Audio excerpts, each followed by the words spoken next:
One is privatisation so that your reservation goes away, निजीकरण क्योंकि आपका आरक्षण जीरो हो जाए। और आरक्षण डॉक्टर साहब सिर्फ नौकरियों का सवाल नहीं है, आईएएस आईपीएस कौन बनेगा, सत्ता किसके हाथ में रहेगी, वो भी सवाल है वहाँ। और दूसरा है कॉलेजियम सिस्टम, राइट उसी दिन शुरू हुआ था। और तीसरा है ईवीएम। तीनों जो है हमारे जो हक और हुकूक को खत्म करने के लिए पर्याप्त हैं। आपके दोस्त कौन है, इस चुनाव में क्या करना है बैकवर्ड क्लासेस को अपने अस्तित्व को बचाने के लिए। ये सिर्फ आपके भविष्य की बात नहीं है, आपको अगला चुनाव देखने को मिलेगा कि नहीं, वोट देने को मिलेगा कि नहीं, आप रहेंगे कि नहीं, ये सारे प्रश्न हैं। 2024 elections and the future of backward classes.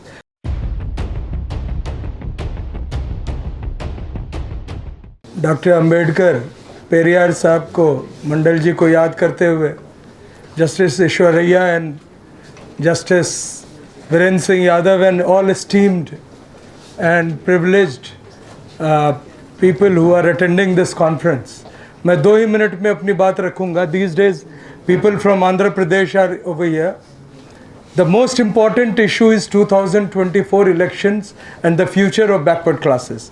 आपने जो खुद अपना दिया है उसमें बैकवर्ड क्लासेस के साथ किस तरह से अन्याय हो रहा है, राइट इन द रिजर्वेशंस।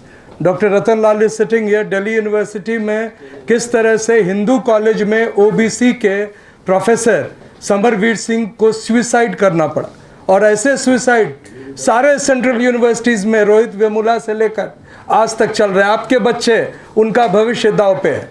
तो ये सारा चीज़ तय होगा कि 2024 में कौन सत्ता में आता है, और उसकी शुरुआत 2023 में तेलंगाना में जो चुनाव या जो और अन्य राज्यों में चुनाव होगा वहीं से होगी।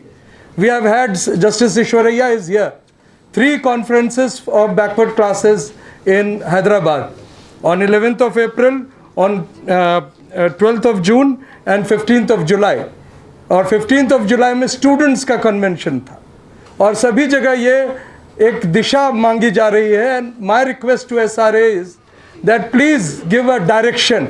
आपके दोस्त कौन है, इस चुनाव में क्या करना है बैकवर्ड क्लासेस को अपने अस्तित्व को बचाने के लिए। ये सिर्फ आपके भविष्य की बात नहीं है, आपको अगला चुनाव देखने को मिलेगा कि नहीं, वोट देने को मिलेगा कि नहीं, आप रहेंगे कि नहीं, ये सारे प्रश्न हैं सामने में। और Telangana is a very opportune place where backward classes is rising. The entire Dr. Ala is sitting, Satnarayan ji abhi bole, और Lakshman is here, and most of my friends, they know that in Telangana, and I would request Congress party people and others to take more active initiative. When Mandal Commission was implemented, 3 things happened. One is privatization so that your reservation goes away, निजीकरण क्योंकि आपका आरक्षण zero हो जाए। और आरक्षण doctor साहब सिर्फ नौकरियों का सवाल नहीं है, आईएएस आईपीएस कौन बनेगा, सत्ता किसके हाथ में रहेगी, वो भी सवाल है वहाँ। और दूसरा है कॉलेजियम सिस्टम, राइट उसी दिन शुरू हुआ था। और तीसरा है ईवीएम। तीनों जो है हमारे जो हक और हुकूक को खत्म करने के लिए पर्याप्त हैं, और उसके लिए इकट्ठे होकर अगर नहीं लड़ेंगे तो बहुत ही एक खराब मैसेज समाज को जाएगा। और मैं आपको सूचना दे दूं, हमारे जो विशेष पार्टी है जो जाति जनगणना नहीं करा रही है, उसके लिए जनगणना ही रोक दी है। उन्होंने हमारे बीच से सोशल एक्टिविस्ट को पैसे देकर सभी सोशल मीडिया पर अपने लिए नैरेटिव कर रहा है। उनका नैरेटिव क्या है, कांग्रेस इतना खराब था इसलिए बीजेपी अच्छा है। ये नैरेटिव को हमें झुटलाना होगा। हमें कांग्रेस से और बीजेपी का कंपैरिजन नहीं चाहिए हमें, और न ही हम समाजवादी पार्टी के हमारे सम्मानीय राजकुमार भाटी जी, लोटन राम निषाद जी, सभी लोग बैठे हैं। हमें ये देखना है कि हमारे समाज का हक क्यों कौन बचाएगा। और हमारे मध्य प्रदेश के साथी लोकेंद्र गुर्जर जी है, धर्मेंद्र कुशवाहा जी है, सभी से मैं एक निवेदन आज करना चाहूँगा। I want to request you to take a resolution. Bihar took the initiative of caste census, और कोर्ट ने उसे रोक दिया। जस्टिस साहब कोर्ट के हैं, कोर्ट की लड़ाई ये लड़ते हैं और लड़ भी रहे हैं, लेकिन ये लड़ाई कोर्ट की नहीं है। This is a political issue and we have to address it politically. क्या हम एक भी दिन इसका प्रोटेस्ट किए हैं? मेरा निवेदन है, आज एक दिन चुनिए, आज सभी समाज के सभी सम्मानीय लोग और राजनीतिक दलों के बहुत ही ताकतवर लोग हमारे साथ यहाँ बैठे हैं। अगर एक दिन आप चुनेंगे, कुछ ऐसे भी लोग हैं सामाजिक संगठन में जो रोज बंद कॉल देते हैं, उस बंद को एक तरह से निरस्त करने के लिए 7 अगस्त को भी कुछ लोगों ने दिया हुआ है, लेकिन एसआरए अगर देगी तो मैं विश्वास दिलाता हूँ, जिस तरह से रोस्टर की लड़ाई डॉक्टर रतन लाल जी बैठे हैं, हम लोगों ने लड़ी और जीती। 200 पॉइंट रोस्टर को किस तरह से खारिज करके दिल्ली यूनिवर्सिटी में आरक्षण को समाप्त कर, सिर्फ दिल्ली यूनिवर्सिटी नहीं, सभी केंद्रीय विश्वविद्यालय में समाप्त कर दिया गया था, उसे हमने लड़कर जीता।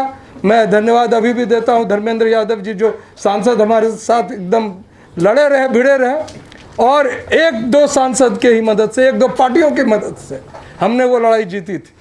तो आज मैं निवेदन करता हूं 2-3 रेजोल्यूशन जरूर लिया जाए। एक तो कास्ट सेंसस पर एक कॉल दिया जाए, वो कॉल हो प्रोटेस्ट के नाम से, चाहे वो संगठन अपनी ओर से उस दिन जो करना चाहे, और दूसरा वो जो ये डायरेक्शन हो, who are the friends of OBC in political, amongst the political parties and who are hitting us hard, कौन थोड़े बेटर हैं और कौन बहुत ही खराब। वी कैनॉट से कि सभी अच्छे हैं। और तीसरा ये है कि हमें ये तय करना होगा, एक रिपोर्ट बनानी होगी। सर, मैं जस्टिस ईश्वरैया से बार बार कह रहा हूँ कि अनेक भाषण होते हैं, ओबीसी के साथ इतना अन्याय सिर्फ सेंट्रल यूनिवर्सिटीज़ में अगर देखेंगे तो कल अगर आप सत्ता में आते हैं तो आपके पास कोई दस्तावेज नहीं है बताने के लिए कि रोहित वेमुला की कत्ल हुई थी या वो उन्होंने सुसाइड किया था, या समरवीर सिंह की कत्ल हुई थी या उन्होंने सुसाइड किया था। हम एक भी चीज़, या सभी जगह एनएफएस लागू करके हमारी सीटें खा गई, सभी दिल्ली यूनिवर्सिटी जैसे जगह में ईडब्ल्यूएस आरक्षण को ओबीसी आरक्षण के जगह पर सभी सीटें दे दी गई है, रोस्टर को निरस्त कर दिया गया है। अगर एक सर डॉक्यूमेंट बन जाए, we are ready to work. और उसी तरह कॉन्स्टिट्यूशनल प्रोविजंस, गवर्नर के ऑर्डर्स, गवर्नर के पावर्स और सभी लोगों के पावर्स खत्म कर दिए। एनसीबीसी की बात हुई है, एनसीबीसी में 1 साल बाद सिर्फ एक सदस्य आए जो अध्यक्ष है, उसके बाद दूसरे सदस्य आए। सर अध्यक्ष रहे justice Eswaraiah, he will throw light, what can he do. ये संस्था को खत्म करने के लिए ही जो अभी केंद्र के जो ओबीसी के नाम पर प्रधानमंत्री बने थे, वो ओबीसी के साथ खिलवाड़ करने के लिए ऐसा कर रहे हैं। और इसमें कोई दो राय नहीं होना चाहिए कि कौन पार्टी हमारे साथ है और कौन हमारे विरुद्ध है। मैं इसी निवेदन के साथ अपनी बात समाप्त करता हूँ। जय संविधान।